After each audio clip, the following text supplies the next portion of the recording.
What if everything you know is wrong? Back in early 2026, the thinking was that a regional conflict would stay, well, regional. But instead, it lit a fuse that sparked a full-blown global economic crisis. It showed us just how fragile our interconnected world really is. We're going to break down exactly how one event sent shockwaves across the entire planet. And it happened so fast. I mean, we're talking about just 30 days. In a single month, what started as a military strike spiraled out of control, shaking the very foundations of global trade, technology, and finance. It was the definition of a perfect storm, and pretty much nobody was ready for it. And for most of us, this was the first sign that something was seriously wrong. By the middle of March 2026, Brent crude oil hit $126 a barrel. That was a 4-year high. This wasn't just some number on a screen. It was an economic earthquake, and it was only the beginning. So, that's the big question, isn't it? How did this one conflict cause such a massive global chain reaction? And here's a hint. It wasn't just about oil. This crisis shined a massive spotlight on all these hidden weak spots and choke points in our supply chains, things most of us never even think about. So, let's trace the dominoes as they started to fall. All right, first up, a new global crisis. And this is really where that first domino gets flicked. Our story kicks off in late February 2026, when tensions that had been simmering for a long time finally boiled over. So, on February 28th, you have the launch of these military operations. The response comes back, and it's swift, but it's also asymmetric. Instead of a head-on fight, the strategy was to hit where it hurts most, the economy. By March 4th, the Strait of Hormuz, this critical artery for so much of the world's trade, is effectively closed. Just 4 days after that, the markets panic and oil smashes through the $100 barrier. The crisis was officially on. And look, this wasn't some kind of exaggeration. The International Energy Agency itself, they called it the largest supply disruption in history. When a global authority like the IEA says something like that, you know we are in completely new territory. Okay, on to our second section, the energy choke point. This is all about how one narrow strip of water was weaponized to basically paralyze the flow of the world's energy. The impact was just staggering and immediate. 10 million barrels of oil a day. Just poof, gone from the market. To give you some perspective, that's roughly 20% of the entire world's daily oil supply just vanishing almost overnight. And this is where you really see the paralysis set in. I mean, look at Iraq. They had to slash their production by 70%. And it wasn't because their oil fields got hit. Nope. It was because they literally could not get their oil tankers out through the Strait of Hormuz. Their supply was completely trapped. Then the strategy got even more creative. Instead of a total blockade, this selective access system was put in place. It basically turned the strait into a private toll booth. All of a sudden, who got through depended on back-channel deals and who your friends were. And for the global economy, that kind of radical uncertainty is actually way more damaging than a simple shutdown. All right, section 3. This is where things get really interesting. The silent supply chain, the crisis you didn't see coming.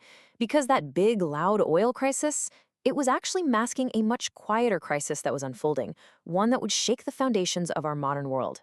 So here's where the story takes a turn that is, well, it's pretty wild, and honestly, a little terrifying. While everyone was totally fixated on the price of gas, a completely different supply chain was collapsing, one that powers pretty much all of our digital and medical technology. And here's the key difference. We all feel an oil crisis, right? You see it every time you fill up your tank. But a helium crisis, that's invisible. It doesn't hit your car, it hits the factories that make AI chips and the hospitals that run MRI machines. And here's the kicker. You can stockpile oil, but helium, it is incredibly difficult to store. So why did this happen? It's simple, really. Helium, it's basically a side product of processing natural gas, or LNG. Well, Qatar is a huge LNG producer, so when their LNG facilities had to shut down because of the conflict, boom, just like that, a third of the entire world's helium supply was completely frozen. Okay, so why should you care about helium? Well, without it, you get immediate bottlenecks in making the advanced chips that power all of our AI. The MRI machines in hospitals, which need liquid helium to stay cool, are at risk of catastrophic shutdowns. Even the fiber optic cables that are the backbone of the internet need helium to be made. This was the silent, devastating 1-2 punch of the crisis. Okay, let's pivot to the money. Section 4, the new war economy, creating winners and losers. Because believe me, this conflict didn't sink all boats equally. What it did was create a brand new, very stark reality of who wins and who loses. No surprise here, right? With these twin crises in energy and in tech, the wider market got hammered. The S&P 500 dropped almost 9% in a single month as investors everywhere started bracing for a global recession. But then, you look at this. It's a tale of two markets. While pretty much everyone else is bleeding red ink, defense stocks are just exploding. Companies like Raytheon and Lockheed Martin saw their stock prices surge by over 20%. Why? Because nations were scrambling to restock their arsenals. And this whole surge was being fueled by a massive shift in government spending. The U.S. administration put in a request for $1.5 trillion defense budget. That's a staggering 50% increase. It wasn't just more money, it was a signal of a historic pivot to this new war economy. And we can't forget, while all this was happening in the physical world, a full-blown digital war was going on too. You had destructive wiper malware designed to just erase data, ransomware attacks, massive GPS jamming. It all added another thick layer of chaos and cost, making global trade even riskier. All right, final section here, a world reordered, the 6-month projection. So people started asking, what if this isn't just a 30-day shock? What if this becomes the new normal for the next 6 months? Well, analysts started crunching the numbers, and the picture they painted was not pretty. A 6-month conflict would push the world right into every economist's worst nightmare, stagflation. You know, that awful combo where prices are going way up, but the economy's going nowhere.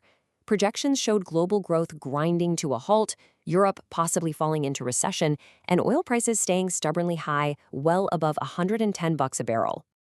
And as always, the pain isn't spread out evenly. The most vulnerable emerging economies would get hit the hardest.